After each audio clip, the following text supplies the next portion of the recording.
Hello and welcome. My name is JD Janala, and I will be presenting findings from our study on the Philippine fault, particularly on what the seismic and aseismic slip distributions tell us about the seismogenic potential of the creeping segment. Now, this work is part of my PhD research project at the University of Oxford, supported by the Newton Fund, the British Council, and the Philippine Commission on Higher Education. I am also able to present and attend the SSA meeting for the first time today, thanks to the SSA International Travel Grant.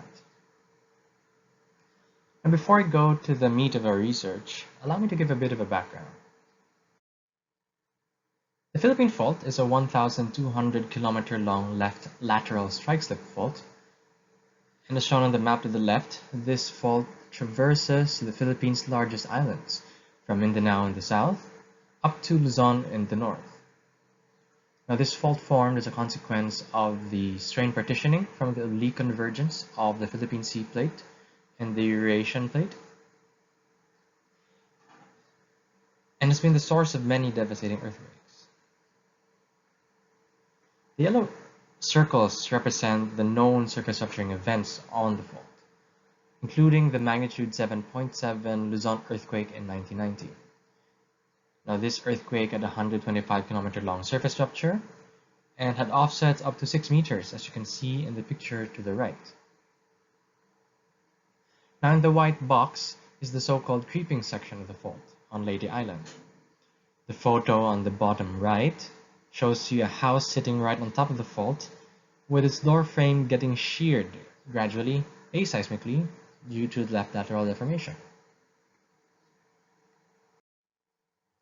Now, on Leyte, the main fault divides the island from north to south, as you can see in the map to the middle, and cuts through quaternary volcanoes. Fault creep was first quantified with campaign GPS surveys in the 1990s, with the velocity vectors also shown in the map relative to local reference station. And as the fault creeps fast at around 2.5 to 3.5 centimeters per year, similar to the long-term slip rate estimates, most believe that the fault is aseismic.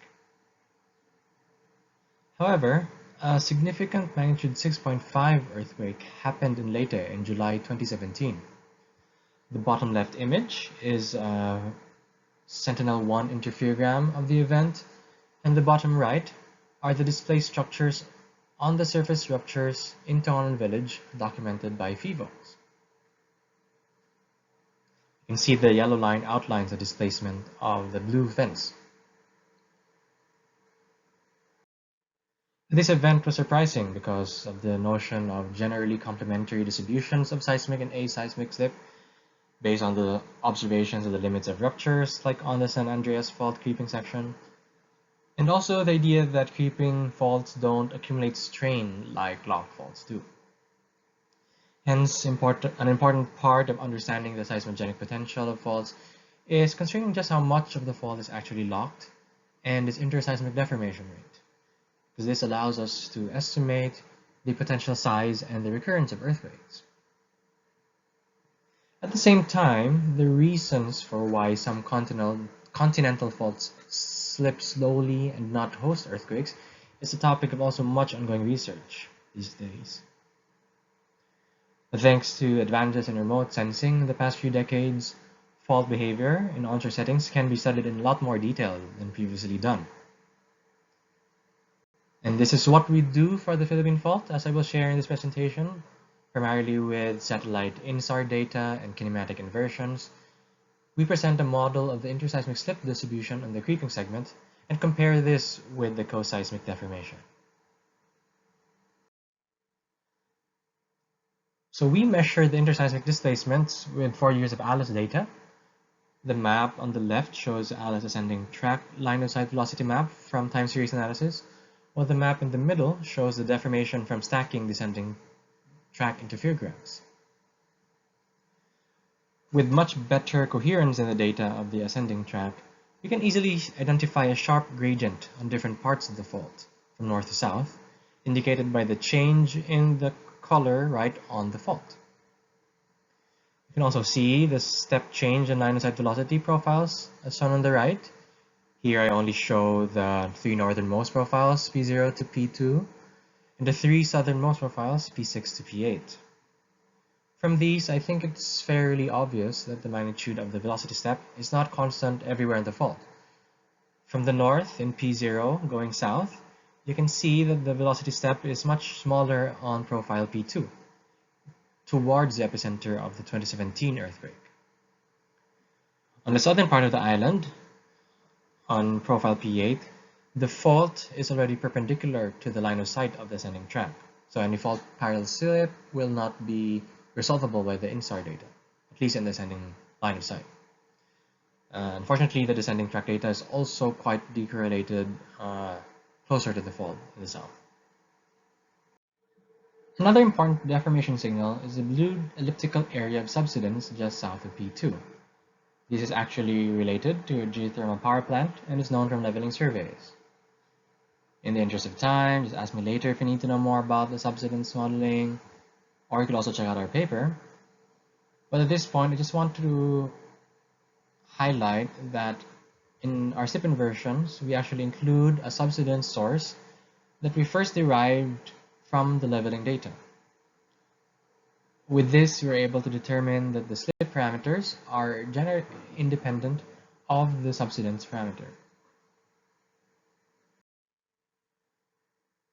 And to model the slip on the fault from the INSAR data, instead of doing an inversion that relies on non-physical regularization, we follow the Bayesian approach.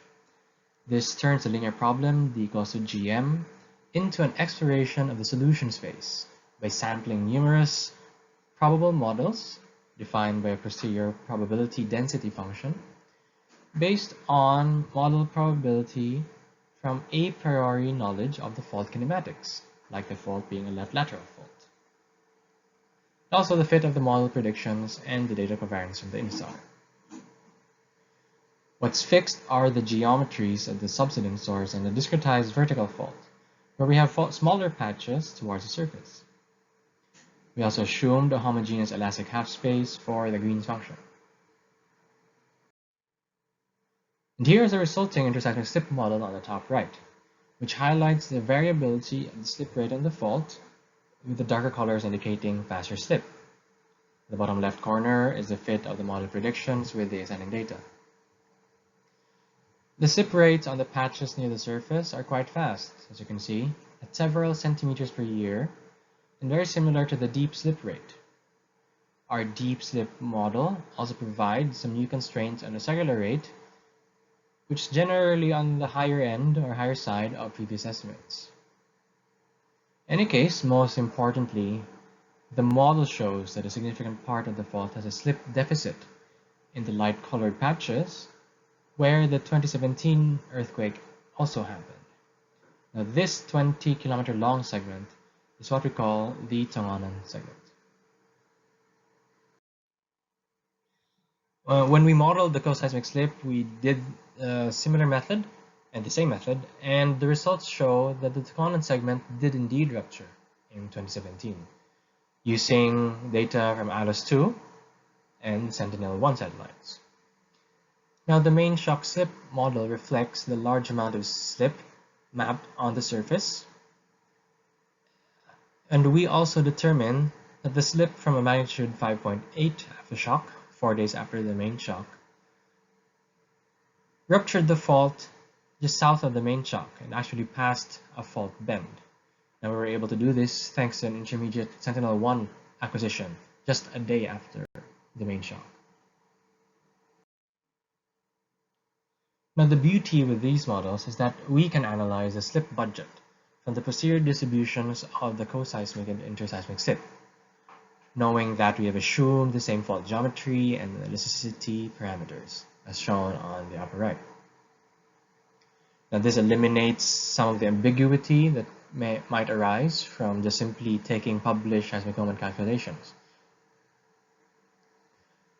Now, estimating the return time from just the main shock, the blue PDF, versus adding in the aftershock slip, shown by the orange PDF, gives slightly different ranges within the 95% probability range. The main shock PDF gives a range of around 16 to 63 years, while the main shock plus aftershock PDF tells us that the return time is between 22 to 79 years. Now, there are large ranges because of the uncertainties accounted for in the marginal probabilities of the slip models. But what's interesting is that work done by one of my co-authors, Yo Fukushima, suggests that a magnitude 6.9 earthquake in 1947 has a very similar seismogram to the 2017 event.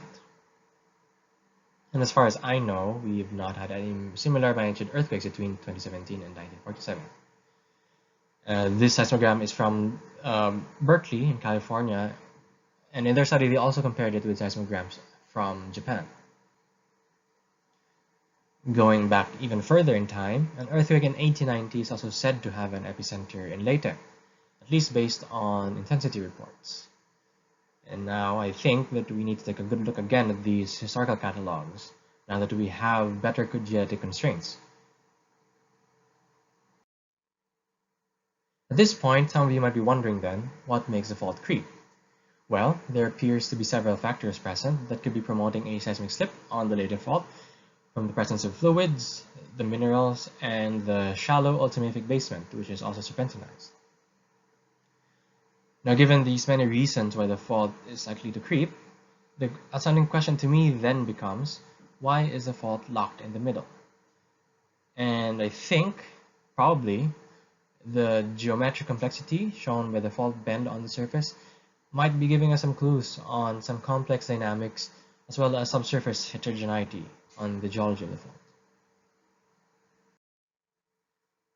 We are yet to really find out the answers to that, but for now, our probabilistic analysis derived from INSAR data highlights the earthquake generating capability of the Philippine fault in Leyte. And we have this fault in Tongonan, the section in Tongonan that is locked and capable of producing magnitude 6.5 earthquakes. And that ends my presentation. If you need to know more, you can check our paper. Thank you very much.